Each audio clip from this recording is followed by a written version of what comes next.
Olá, irmãos, amigos que estão acompanhando as nossas aulas da revista Palavra e Vida. Hoje, dia 29 de janeiro de 2023, estaremos estudando hoje, nessa data, a lição 5, Morrer para Viver. Estudos na revista Palavra e Vida, onde estamos estudando nesse trimestre a carta aos Romanos. Lembrando que essa revista ela é produzida pela Junta de Educação Cristã da Convenção Batista Fluminense e ela está disponível nas igrejas batistas de forma impressa e também no site da Convenção Batista Fluminense, www.batistafluminense.org.br, onde pode ser acessado esses arquivos no formato de PDF, no seu celular, no seu computador, ou, se quiser, também imprimi-lo, né? Nós vamos orar, pedir a direção de Deus para aquilo que estaremos fazendo aqui neste momento, que Deus possa nos dar a devida direção à nossa aula de hoje. Oremos. Ó Deus querido, muito obrigado pelo teu cuidado conosco, pela tua direção, pela tua graça que se manifesta na vida de cada um de nós. Queremos agora, Senhor, te rogar para que tu possas dar-nos a direção desse estudo. Pai, que tu possas usar a minha boca, a minha mente, o meu intelecto, para que eu possa ser um instrumento teu na condução desta aula, ó Pai, em nome de Jesus. Amém. Nós faremos a leitura em Romanos capítulo 6, né? Romanos 6, todo o capítulo 6 da carta aos Romanos, que tem como título aqui: a graça não nos deixa permanecer no pecado, antes nos livra do poder do pecado. Então, morrer para viver. Nos diz a palavra do nosso Deus: que diremos, pois? Permaneceremos no pecado para que a graça abunde, para que a graça cresça em nós? Qual a resposta? De modo nenhum. Nós que estamos mortos para o pecado, como viveremos ainda nele? Ou não sabeis que todos quantos fomos batizados em Jesus Cristo, fomos batizados na sua morte? De sorte que fomos sepultados com ele no batismo, pelo batismo na morte, para que, como Cristo ressuscitou dos mortos pela glória do Pai, assim andemos nós também em novidade de vida, levando uma vida diferente. Porque se fomos plantados juntamente com ele na semelhança da sua morte, também o seremos na da sua ressurreição. Sabendo isto, que o nosso homem velho, nós antes de Jesus, foi com ele crucificado, para que o corpo do pecado seja desfeito, para que não servamos mais ao pecado, porque aquele que está morto está justificado do pecado. Ora, se já morremos com Cristo, cremos que também com ele viveremos, sabendo que, havendo Cristo ressuscitado dos mortos, já não morre, a morte não mais terá domínio sobre ele, pois quanto a ter morrido de uma vez para o pecado, mas quanto a viver, vive para Deus. Assim também, considerai-vos como mortos para o pecado. Mortos para o pecado, mas vivos para Deus, em Cristo Jesus, nosso Senhor. Não reine, portanto, o pecado em vosso corpo mortal, tal, para lhe obedecerdes em suas concupiscências. Tampouco apresenteis os vossos membros ao pecado por instrumentos de iniquidade, mas apresentai-vos a Deus como vivos dentre os mortos, e os vossos membros a Deus como instrumentos de justiça. Porque o pecado não terá domínio sobre vós, pois não estáis debaixo da lei, mas debaixo da graça. Pois que pecaremos porque não estamos debaixo da lei, mas debaixo da graça? De modo nenhum. Não sabeis vós a quem vos apresentardes por servos para lhe obedecer? Sois servos daquele a quem obedeceis, ou do pecado para a morte, ou da obediência para a justiça, para a vida. Mas graças a Deus, que tendo sido servos do pecado, obedecestes de coração a forma de doutrina a que fostes entregues. E libertados do pecado, fostes feitos servos da justiça. Falo como homem pela fraqueza da vossa carne, pois que, assim como apresentastes os vossos membros para servirem à imundícia e à maldade para a maldade, assim apresentai agora os vossos membros para servirem à justiça para santificação. Porque quando éreis servos do pecado, estáveis livres da justiça, não se tinha consciência do pecado. Isso quer dizer isso. E que frutos tinhas, então, das coisas que agora vos envergonhais? Porque o fim delas é a morte. Mas agora, libertados do pecado e feitos servos de Deus, tendes o vosso fruto para a santificação, e por fim a vida eterna, porque o salário do pecado é a morte, mas o dom gratuito de Deus é a vida eterna por Cristo Jesus, nosso Senhor. Então a graça de Deus se manifestou de forma que nós temos a graça, nós temos o perdão, nós temos a libertação do pecado, porque Jesus não morreu e ressuscitou na cruz à toa, não. Foi para o perdão dos nossos pecados. Nos diz aqui na revista o seguinte: diante da graça de Deus que nos justifica, salva e reconcilia, por meio da morte e ressurreição de Jesus, podemos perguntar: já que estamos salvos e a graça é superabundante diante do pecado, podemos viver uma vida desregrada e pecar à vontade? Paulo responde: de forma nenhuma. Seria uma incoerência total.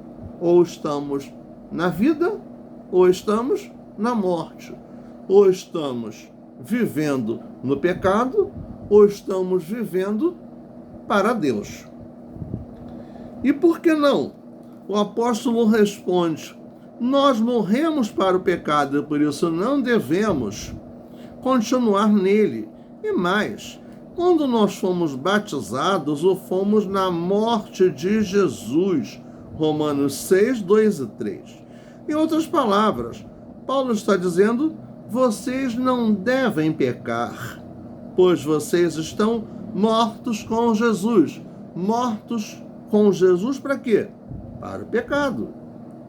A fim de ensinar essa verdade, o autor usa a figura do batismo. Romanos 6, de 3 a 11.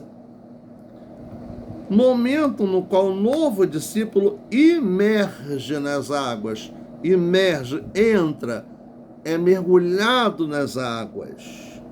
após confessar publicamente a sua fé em Jesus Cristo e reconhecê-lo como o único Deus verdadeiro, Salvador e Senhor da sua vida. É mergulhado, e quando emerge, quando levanta-se daquelas águas, é para que aquilo representa que está, a partir dali, vivendo uma nova vida direcionada por Deus, no temor a Deus, vivendo com Jesus, seguindo os caminhos de Jesus, o que foi ensinado, o caminho da salvação. Na igreja do primeiro século, a igreja primitiva, o batismo era a confissão pública da fé, tá? Não havia, como tem hoje, a profissão de fé, em que se pergunta para a pessoa sobre a vida cristã, né? Creu, aceitou, era o quê? Batizado. Na igreja do primeiro século, o batismo era a confissão pública da fé, de um modo que assim que uma pessoa se convertia a Jesus, ela era batizada como testemunho da sua fé, razão pela qual uma pessoa era batizada assim que se convertia a Jesus. Isso está relatado em Atos 2, 38 a 41, Atos 8, de 26 a 39, 9, de 1 a 19, 10, de 24 a 48 e 16, de 1 a 33. Todas essas passagens estão no livro de Atos dos Apóstolos, no Novo Testamento.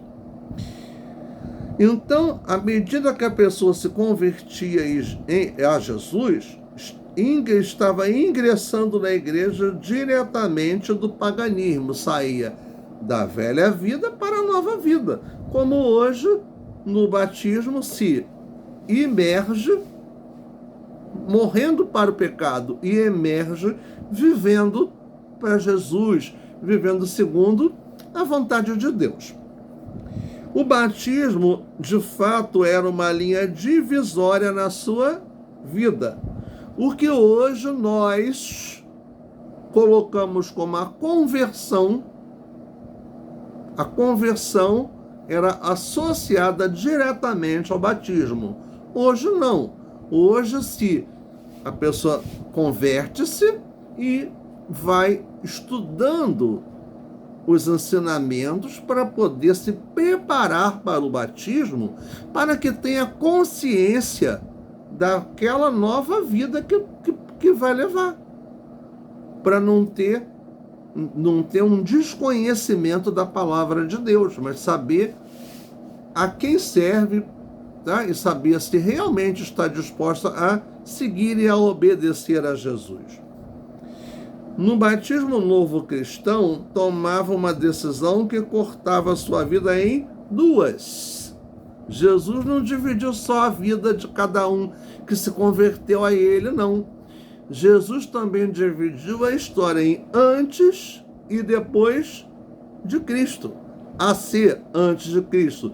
DC, depois de Cristo, que também pode ser usada como AD, numa expressão em latina que significa Anno Domini.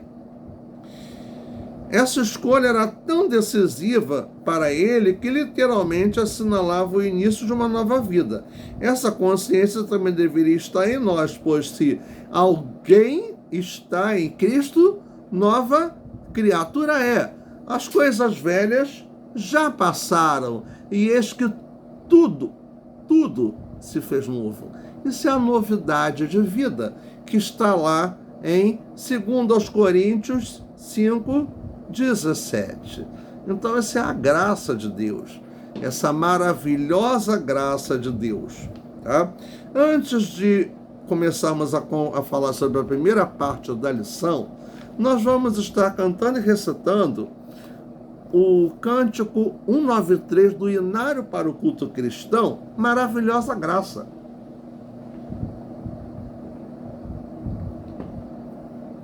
No Inário para o Culto Cristão. Então é o nosso Inário mais novo, o inário mais novo, mais recente, das igrejas batistas.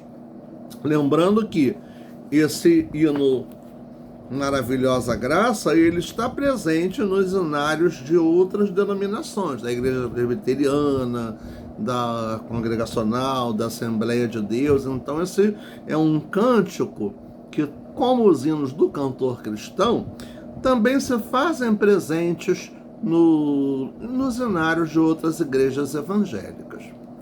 Nos diz: maravilhosa graça, graça de Deus sem par, como poder contá-la, cantá-la, como hei de começar? Ela me dá certeza, e vivo com firmeza, pela maravilhosa graça de Jesus. Graça, quão maravilhosa graça, é imensurável e sem fim, é maravilhosa, é tão grandiosa, é suficiente para mim. É maior que a minha iniquidade, é revelação do amor do Pai. O nome de Jesus engrandecei e a Deus louvai. Maravilhosa graça traz vida perenal. Por Cristo perdoado, vou à mansão real. Hoje eu sou liberto, vivo de Deus bem perto, pela maravilhosa graça de Jesus. Maravilhosa graça, que ricas bênçãos traz, por ela Deus transforma, dá vida eterna e paz. Sendo por Cristo salvo, faço do céu meu alvo, pela maravilhosa graça de Jesus. Graça, que maravilhosa graça, é imensurável e sem fim. É maravilhosa, é tão grandiosa, é suficiente para mim. É maior que a minha iniquidade, é revelação do amor do Pai. O nome de Jesus engrandecei e a Deus louvai. A Deus louvamos. Essa letra tão linda, tão maravilhosa, maravilhosa graça, que está baseada no seguinte versículo: porque a graça de Deus se manifestou, trazendo salvação a todos os homens. Está em Tito 2:11, na carta a Tito, no Novo Testamento. Inclusive já foi estudada, creio que no ano passado ou retrasado, nós estudamos a carta de Tito, escrita por Tito. Bem, viver é Cristo, é o que nos diz a revista aqui. Viver é Cristo. É a revista que nos diz. Mas nós sabemos que isso é uma verdade bíblica. Se não o fosse, jamais estaríamos falando sobre ela, jamais estaríamos pregando aquilo que não fosse de Deus, aquilo que não fosse instruído por Deus. Viver é Cristo. No momento em que a pessoa submerge na água, é como se tivesse sido sepultado em um túmulo. Falamos agora há pouco sobre isso, né? Como se fosse sepultado em um túmulo. É o pecado que está sendo sepultado. O pecado está sendo sepultado, está sendo enterrado, está sendo esquecido. Então tem que ser enterrado por nós, porque Deus se esqueceu daquele pecado que a gente cometeu. Ele nos deu perdão. Mas nós temos que, a partir daí, emergir, subir, renascer para uma nova vida santificada. O batismo era simbolicamente como morrer e ressuscitar. É o que falamos aqui. O homem morria para a vida anterior, para o velho homem marcado pelo pecado, e ressurgia para uma nova vida. Baixava nas águas um homem mundano e ressuscitava um homem à imagem de Cristo Jesus. Então, eu não estou me referindo na palavra homem ao gênero masculino. Estou me referindo ao ser humano. Vamos lembrar desse detalhe. É importante dizer que o batismo não salva. O batismo é uma ordenança de Jesus. O que salva? É o arrependimento. Então é o arrependimento, a santificação. O que salva é abandonarmos a velha vida que levávamos. Isso salva. E por meio de quem que nós podemos ter a nossa salvação? Por meio de Jesus Cristo, nosso Senhor, Salvador. Então vejamos, só podemos experimentar a vida de Deus se nós morrermos com Cristo. Morrer com Cristo, deixar para trás toda aquela vida de pecado que a gente tinha. Aí a gente pode entender que experimentar a vida de Deus, para também ressuscitarmos com Ele, com Jesus, e dessa forma vivermos pelo poder da ressurreição. Está em Filipenses 3:10, que nos faz existir em uma nova dinâmica que promove vida, pois a vida que Deus gera em nós faz com que nós geremos vida em nosso redor. Vida, salvação, alegria, transformação. Então, quando nós nos transformamos numa nova criatura, isso se torna visível. As nossas palavras, as nossas atitudes, o nosso testemunho reflete a vontade de Deus, a palavra, o poder de Deus naquilo que falamos, naquilo que fazemos, nas nossas ações. Além disso, essa experiência enche nossos corações de esperança, pois nem a morte pode parar a igreja, uma vez que o nosso Senhor a venceu, para que também possamos vencer. Jesus venceu a morte, porque ele ressuscitou. O que a gente comemora na Páscoa? A ressurreição de Jesus, o sacrifício de Jesus. Páscoa é passagem, ressurreição, mudança. No Natal, o nascimento. Na Páscoa, a morte e a ressurreição de Jesus. A conversão a Jesus é uma experiência de mudança de nossa condição humana.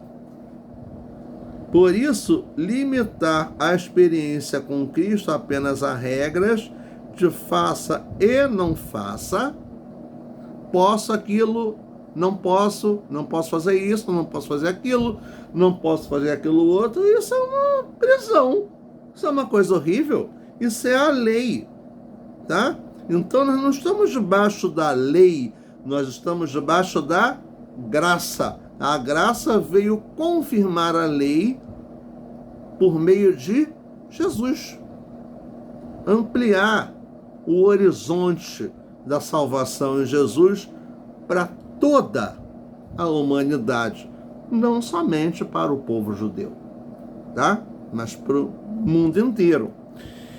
Então, nós não podemos deixar de fora o mais essencial da nossa união com Jesus, que estamos sendo feitos à imagem de Jesus. Estamos tendo nossa condição mudada de Adão, pecado, morte, perdição, para Jesus, vida, salvação, ressurreição, vida eterna. De Adão para Jesus, do pecado para a vida, da morte para a vida. Isso significa a passagem, a nossa transição de Adão para Jesus. Então, o que nos diz aqui? Para experimentarmos o modo de vida do nosso Senhor. Pois se morrermos com Ele, com Jesus, também com Ele vamos viver. Por esse motivo, devemos nos considerar mortos para o pecado e vivos para Deus, dedicando nossos corpos como instrumentos de justiça. Instrumentos de justiça. Uma vida de justiça é uma vida segundo a vontade de Deus. É uma vida de virtude. Uma vida de bom testemunho. Uma vida dirigida por Deus. No item 2 da nossa lição, que é baseada em Romanos 6,13 até o 23, o anterior, viver é Cristo, vai do versículo 1 ao versículo 12. Então aqui, de 13 a 23. Somos escravos da justiça, mas que paradoxo! Nós somos libertos por Jesus e aqui dizendo somos escravos? Escravos? É uma forma de expressão. É uma figura de linguagem, uma ilustração que Paulo usa no texto desse capítulo. Então nós vamos ver aqui. Somos convidados por Paulo a oferecer nossos corpos como um instrumento de justiça. Isso quer dizer o quê? Praticarmos a justiça. Sermos justos. Nós somos justificados. Ser justo não é ser legalista, não é ser moralista, querendo se achar melhor do que os outros, querendo dar lição de moral, se considerando a pessoa mais perfeita do planeta. Isso não é o que Deus quer de nós. Então vamos lembrar que ser justo é praticar a justiça, é refletir a graça de Deus em nós. Para explicar essa possibilidade, ele diz que isso é possível pelo fato de não estarmos debaixo da lei, mas debaixo da graça. A lei sujeita o homem pelo medo. Nós não servimos a Jesus porque temos medo dele, mas é porque o amamos, porque o adoramos, porque temos ele como nosso Senhor e Salvador. Enquanto o amor demonstrado pela graça de Deus redime a humanidade. Olha a diferença, inspirando-a a ser melhor. É o nosso objetivo, procurar ser melhor. A salvação oferecida por Jesus decorre não do medo do castigo de Deus, mas da inspiração do que Deus já fez por nós, Onde estão essas referências bíblicas? 1 João 4,18, 2 Coríntios 5,14. E isso aí é a razão pela qual não desejamos uma vida de pecados, mesmo não estando debaixo da lei, mas debaixo da graça. O fato de estarmos debaixo da graça não nos franqueia a viver uma vida de pecados, mas nos leva a uma vida de justiça, a uma vida virtuosa, a uma vida de obediência a Deus, aos ensinamentos de Deus. Tanto da graça de Deus, o que a lei colocou, o que foi confirmado pela lei e foi ampliado na graça. Dando sequência em seu argumento, Paulo usou a figura do escravo para ilustrar nossa submissão ao Deus Trino. E por que do escravo? Paulo está escrevendo aos cristãos de Roma. O escravo era uma figura presente na sociedade daquela época. Era uma relação de trabalho que se fazia muito presente, era de escravos. Né? Hoje há o que? Os empregados. Havia o escravo. O escravo trabalhava para o seu senhor. Ele teria que obedecer tudo que o seu senhor lhe ordenasse. Quem era o senhor do escravo? Era o dono do escravo. Quem é o nosso senhor? É Deus, é Jesus. Só que Jesus não nos impõe. Jesus nos propõe. Impor é uma coisa, propor é outra. O escravo fazia as coisas por imposição, por obrigação, porque se não fizesse, seria castigado com castigos físicos ou poderia ser até morto, assassinado. Então aí o escravo estava submetido ao seu senhor, razão porque era impossível servir a dois senhores, porque ele era propriedade de um senhor.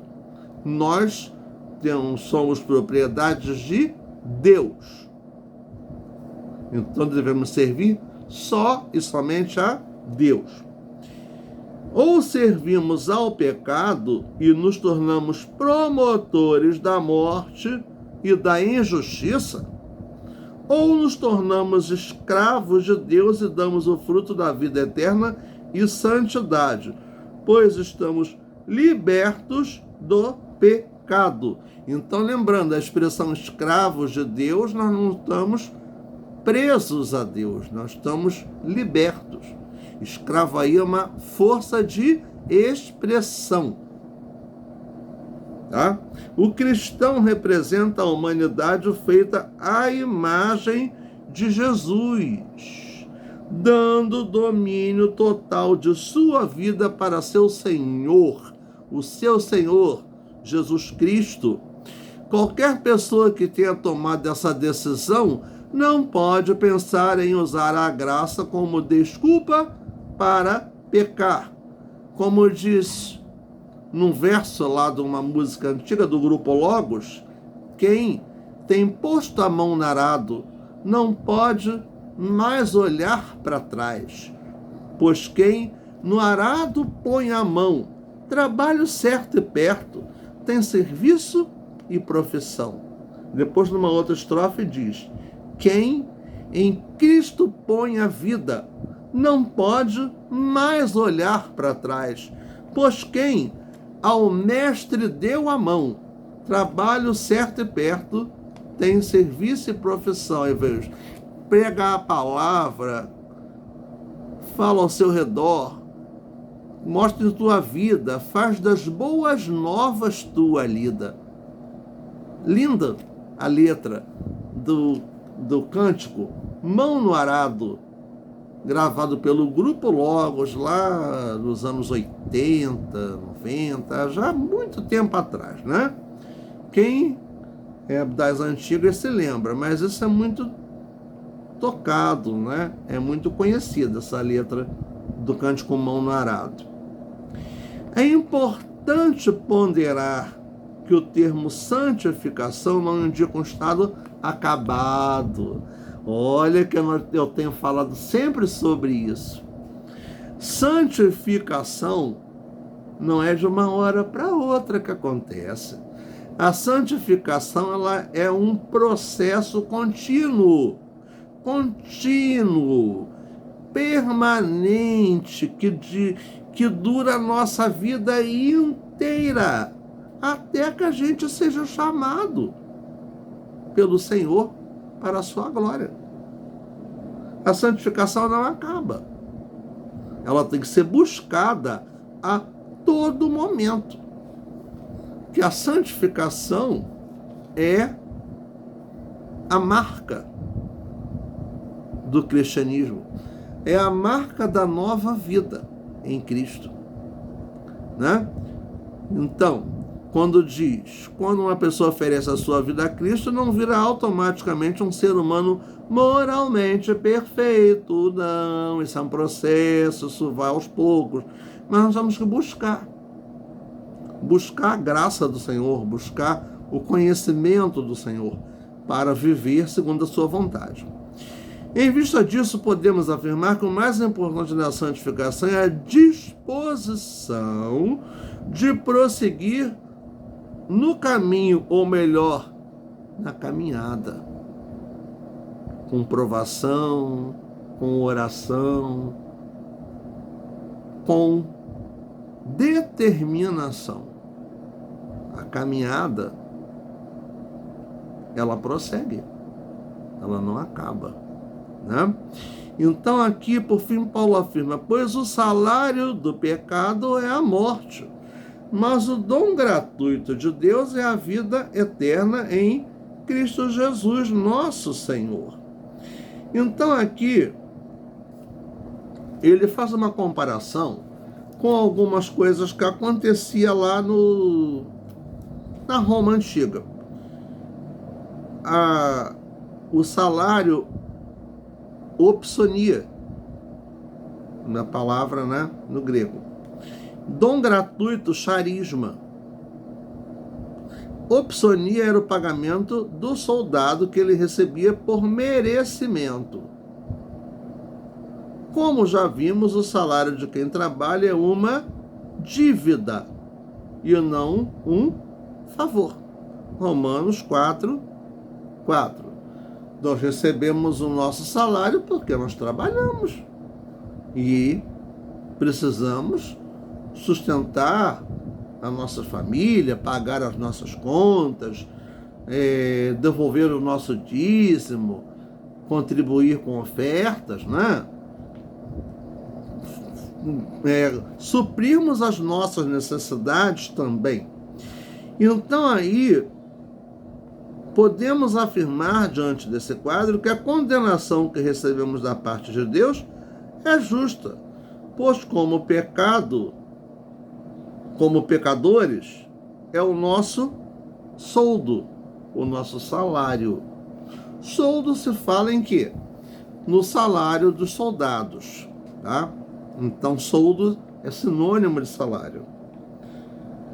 Porém, o texto não para por aí, pois o charisma de Deus, ou seja, o dom gratuito de Deus, é o presente livre e imerecido que um exército recebia em ocasiões especiais por conta de um rei ser levado ao trono, ou no aniversário desta ascensão, o imperador entregava uma dádiva de dinheiro ao exército.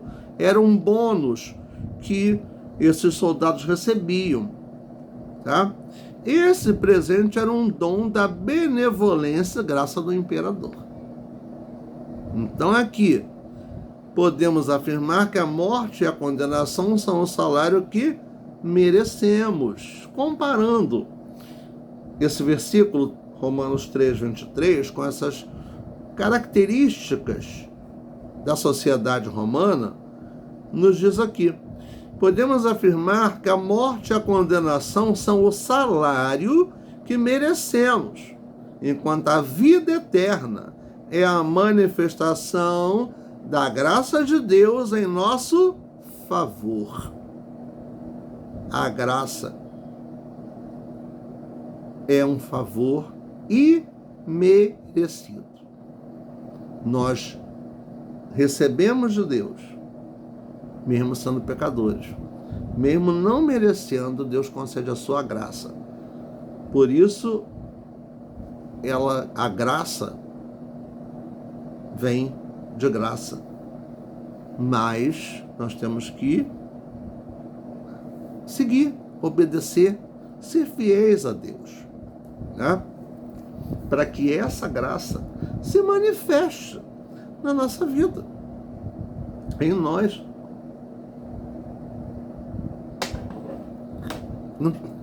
Em todos os sentidos. A conclusão da nossa lição nos diz o seguinte: uma pergunta pode surgir diante do tamanho da graça de Deus. Será que a graça é suficiente para seguirmos no caminho da santificação?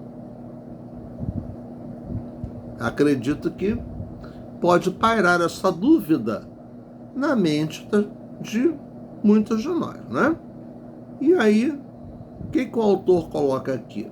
Ele responde com um versículo: porque a graça de Deus se manifestou salvadora a todos os homens. É o versículo básico do hino Maravilhosa Graça, que eu li esse versículo, né? Quando estávamos cantando este hino. Ela nos ensina, como se fosse uma professora, tá? Nos ensinando a renunciar à impiedade, o pecado, as coisas erradas, a vida fora da vontade de Deus e as paixões mundanas, tudo aquilo que desagrada a Deus, e a viver de maneira sensata, justa e piedosa nesta era presente, enquanto aguardamos a bendita esperança, a gloriosa manifestação de nosso grande Deus e Salvador Jesus Cristo. Tito 2, de 11 a 13. Para pensar e agir, né? São aqueles pontos nos quais nós devemos refletir, fazer uma reflexão, uma introspecção, ou seja, a avaliação de nós mesmos, uma autoavaliação. Primeiro, você compreende que o batismo é um símbolo da salvação? Ele não é condição para a salvação, mas ele é um símbolo. Você compreende isso? Você entende que o batismo não salva? Você entende que a graça de Deus é suficiente para nos salvar e nos ensinar no caminho da santidade? E a graça de Deus se manifesta. E quem é que opera essa graça de Deus? É o Espírito Santo de Deus. É quem opera, é quem está presente no mundo, no momento presente, tá? E que nos convence do pecado, e que nos fortalece, nos capacita, que faz a obra, que nos dá condições de viver segundo a vontade do nosso Deus. Então nós devemos lembrar que morrer para viver é o quê? É o novo nascimento. lembrando de 2 Coríntios 5,17, que já foi dito agora há pouco nessa aula. Se alguém está em Cristo, nova criatura é. As coisas velhas já passaram, e eis que tudo se fez novo. E isso não vai mudar de uma hora para outra. Vamos ter sabedoria de que, da mesma forma que Deus não responde a nossa oração no mesmo instante em que a gente suplica, em que a gente clama, as mudanças que acontecem na nossa vida vão acontecendo no decorrer do tempo. Agora nós temos que buscar o Senhor. Nós temos que fazer a nossa parte para que esse processo aconteça em nós. Eu quero agradecer muito a todos vocês que têm visto, ouvido as aulas e pedir a vocês todos que divulguem o nosso canal, que estejam promovendo também, colocando que quem quer estudar a Palavra de Deus, estudar as lições da revista Palavra e Vida, aqui estão sendo postas toda semana, toda a revista, durante todas as lições do ano são postadas. Mesmo que se houver algum imprevisto e atrasar, de eu postar depois da data devida, isso acontecerá, eu estarei fazendo. Então peço que divulguem o canal, peço também que orem pelo nosso país, pelo Brasil, pela necessidade que há do povo brasileiro de estar preparado para um novo momento, para poder acompanhar o que se passa no país, para nós cristãos testemunharmos de forma viva e verdadeira, mostrando que Jesus é o Senhor de nossas vidas. Não é fazendo besteira, não é falando besteira, não é dando mau testemunho, tá? Nós não somos totalmente perfeitos, nós temos que buscar essa perfeição, né? Refletir Jesus na nossa vida. Estejamos orando pelas igrejas brasileiras, pelo povo brasileiro, pelo governo brasileiro, que o nosso país possa vencer todas as dificuldades, que possamos ter uma vida melhor. E isso reflete nas nossas igrejas, reflete, sim, nós somos cidadãos do reino de Deus, sim, mas também somos cidadãos brasileiros. Nós temos que nos inserir nessa sociedade, fazendo diferença nessa sociedade. Não é assimilando as coisas erradas, não, mas é fazendo a diferença, mostrando quem nós somos, o Deus a quem nós servimos. Estejamos também orando por essa situação, né? Que estejamos presentes na vida cristã, estejamos presentes nas nossas orações. Então, estaremos agora orando, encerrando a nossa aula e, mais uma vez, agradecendo pelo cuidado, pela atenção em acompanhar as nossas aulas. Oremos? Senhor nosso Deus, muito obrigado pelo que aqui foi feito. Muito obrigado, meu Deus, porque Tu nos dirige, nos orienta, pela Tua misericórdia, Senhor, porque a Tua graça é melhor que a vida, porque a Tua graça, Senhor, nos sustenta, nos orienta, nos dirige. Meu Deus, seja conosco, seja com o nosso país. Abençoa, ó Deus, o povo brasileiro, Senhor. Abençoa, ó Deus, as igrejas, Senhor, para que possam estar pregando a tua palavra, Senhor. Abençoa, Deus, o povo cristão para que dê um testemunho verdadeiro de ti, onde quer que estejamos, ó Pai.